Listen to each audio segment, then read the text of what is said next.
오래된 기침, 만성 기침, 감기 뒤에 남아있는 기침, 이런 기침들은 양약으로 해결이 잘 안 되는 경우가 많습니다. 하지만 한약은 조금 다릅니다. 건조, 허약해지고 예민해진 폐 점막을 촉촉하게 회복시키고 진정시키고 또 오랫동안 지쳐버린 기력을 보하는 효능면에서는 뛰어납니다. 지금부터 보실 장면은 그 과정을 몸속의 세계로 영화처럼 표현한 것인데요. 한약으로 몸이 회복되는 과정을 하나의 스토리처럼 담았습니다. 그럼 지금부터 시작합니다.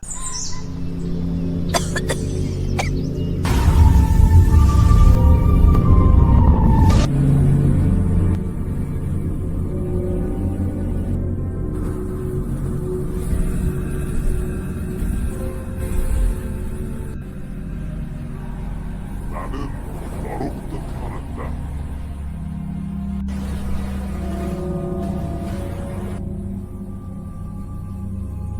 나는 아직 숨 쉬고 있어. 숙지왕이 등장합니다. 금수육군전.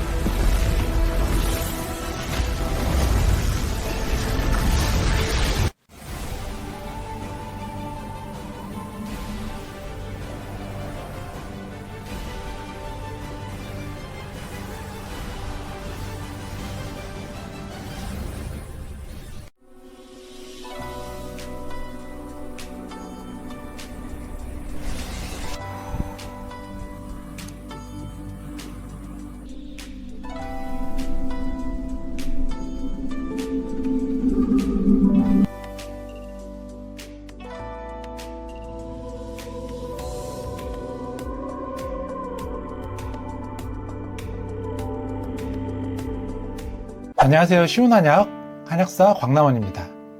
가을이 되면 이상하게 기침이 많아지죠. 일교차가 커지고 공기가 건조해지고 미세먼지까지 겹치면 특히 호흡기 질환이 많아집니다. 그리고 독감이나 코로나까지 유행을 하기도 하고요.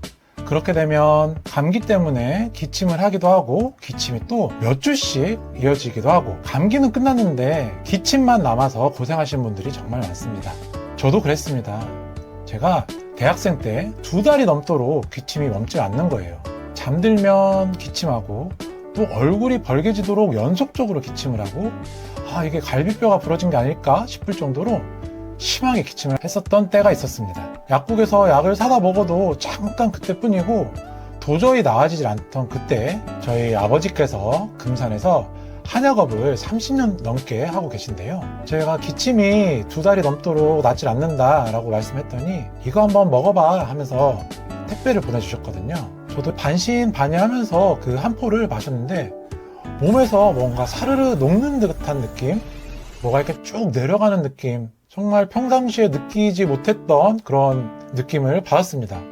그런데 마침 그 약을 한 포를 다 먹고 나니까 그 다음부터는 정말 감쪽같이 믿기 어려울 정도로 기침과 가래가 멎었습니다. 지금도 생생하게 기억이 날 정도로 정말 드라마틱하고 충격적인 느낌이었는데요.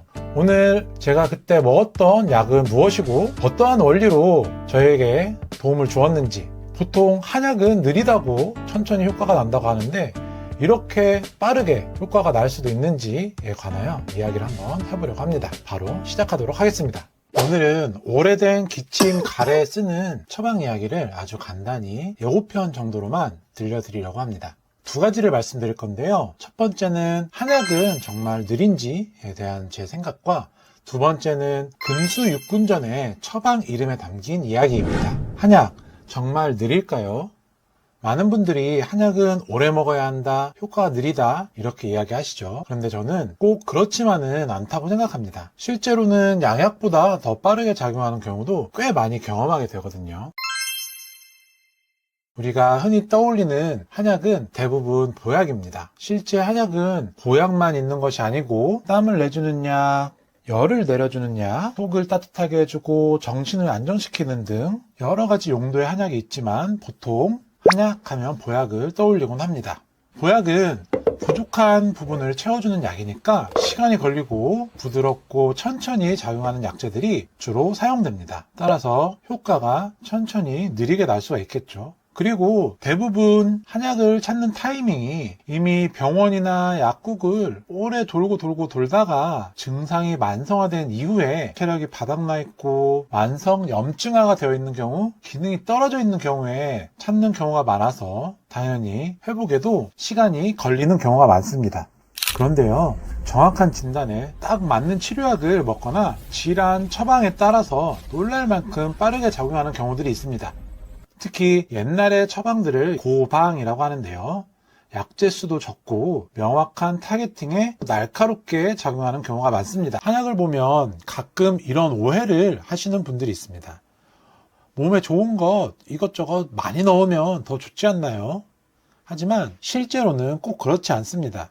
약재의 가지수가 많아지면 효과가 고르게 퍼진다고 생각할 수도 있지만 날카로운 힘은 조금씩 희석됩니다. 부작용은 줄 수 있지만 반대로 말하면 효능도 흐려져서 애매모호한 약이 되는 경우가 많습니다. 그리고 한약은 흥미로운 게 원래 치료하려던 부위 말고도 의외의 부분이 함께 좋아지는 경우가 많습니다. 예를 들어서 허리가 아파서 한약을 먹었는데 정력이 좋아지고 다리에 힘이 생기고 머리털이 덜 빠지고 이명이 줄어드는 경우 등입니다. 원인을 신장의 허약으로 보면 하나의 처방이 여러 경로를 동시에 건드리기 때문에 몸 전체의 균형을 다시 맞춰주는 효과가 빠르게 나타나는 거죠. 만약 허리 통증으로 인해 진통제를 먹었다면 위장 보호를 위해 위장약을 먹고 비아그라, 탈모약, 혈액순환제 등을 각각 먹었어야겠죠. 저도 임상에서 한약이 정말 빠르게 듣는 경우를 많이 봤고, 제가 한 달 넘게 끈질긴 기침을 했는데 딱 한 포 먹고 멈췄거든요. 먹는 순간 이건 뭔가 다르다 하는 느낌이 오더라고요. 바로 오늘 말씀드릴 금수육군전입니다.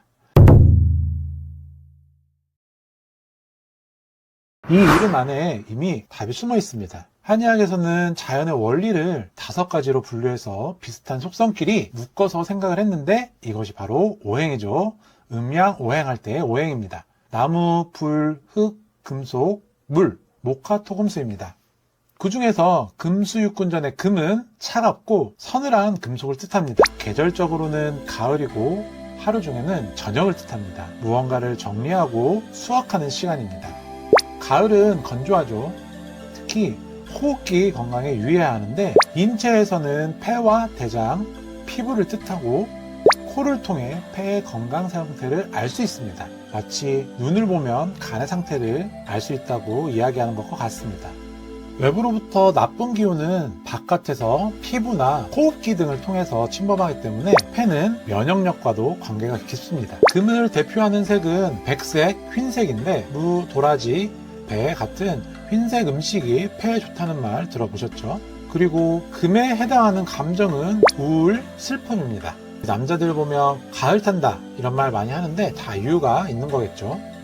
재밌는 건 예전에 폐결핵이 예술가의 병으로 불렸다는 겁니다. 창백한 피부에 붉은 뺨, 그리고 뭔가 고뇌와 슬픔을 안고 있어 보이는 그런 사람들.